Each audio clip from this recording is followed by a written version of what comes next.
Would you like to have your query letter critiqued, but you don't want to pay to have that happen? It can be done for free, but it will be public out here on my socials. My name is Gina. I'm an author, editor, publishing professional. I help you make your writing better. If you would like to submit, information on how to do so is in my bio. If you do not want to submit to this but want to have me edit your query letter for you, information on how to do that is in my bio. If you don't want to wait for either of those admittedly very long lines, I have a class link down below. It is also linked in my bio as the series that you can teach yourself how to do this. It is $30 for 3.5 hours of content. That is the price of a write-on, like an add-on at a writing conference, but you don't have to travel. You can do this on your own schedule and at home. You can teach yourself the entire process start to finish. It includes before and afters of successful query letters, clients of mine who have gone on to sign with literary agents or publishing contracts.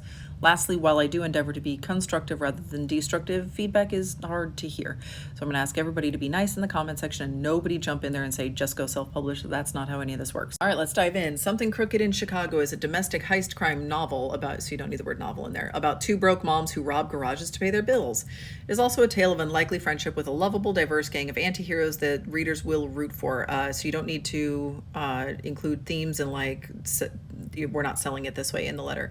85,000 words. It's standalone with serious potential that will appeal to fans of the Netflix series Good Girls, Katharina Engelman Sundberg's The Little Old Lady Who Broke All the Rules, and El Cosimano's Finlay Donovan is killing it. All right, so word count is good. We don't need this unlikely friendship, lovable, diverse gang of anti-heroes. Like, we know she's a mom robbing garages. That's an anti-hero. Like, we get it. You've done the hard work already. Don't do it twice. All right, Connie Morano, janitor by day, garage burglar by night, is barely getting by when her landlord jacks up the rent and her mom's medicine quadruples in price. The bill starts stacking up higher than the Hancock Tower. One fateful night in a dark Chicago alley, Connie bumps into Wanda, a mysterious woman with a citywide network of criminal associates who just might have Connie's ticket out of debt. In their quest to break even, the duo confronts territorial rivals. So I feel like we skipped over the bit of what we're actually going to do. They confront territorial rivals, nosy Nellies, jealous fences, and the prying eyes of the Chicago PD, particularly one enigmatic and handsome officer with a keen interest in Connie's pursuits. I don't feel like officers are all that enigmatic.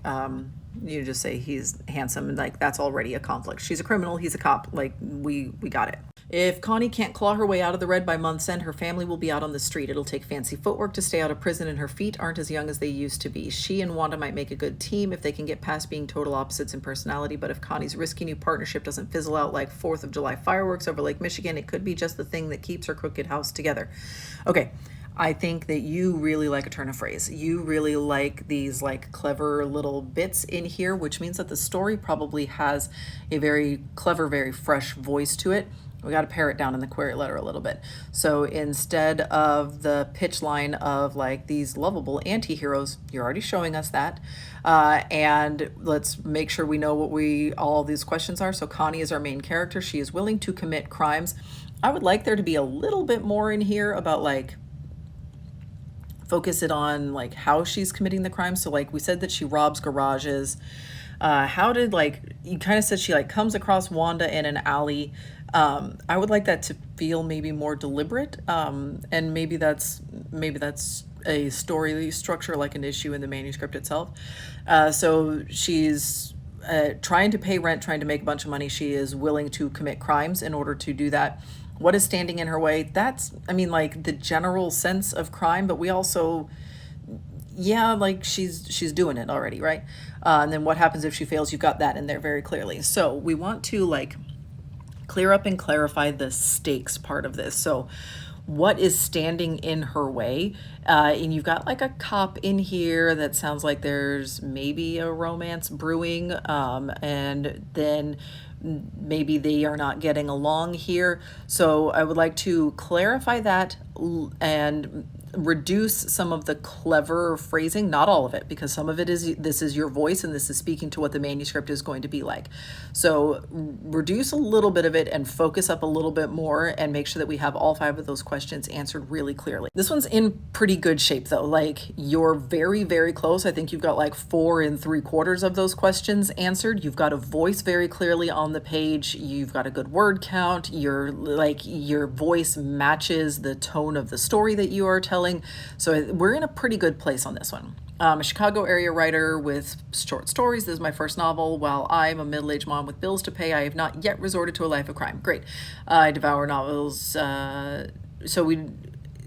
because you've got a bunch of other stuff on here, like the theater scene and my town's public library board, like, because you've got other stuff, you can go and leave the devour novels. I usually advise against people saying like, I read and write in my spare time. Like, we know that you love books. That's why you're here. Nobody would be doing this difficult thing if they didn't love books. All right, so this one's pretty close. This one's in really good shape. I would like to reduce some of the like catchphrasey stuff a little bit, and focus up on the actual stakes and like what is standing in her way other than just general like crime is bad, because she's willing to do the crimes, right?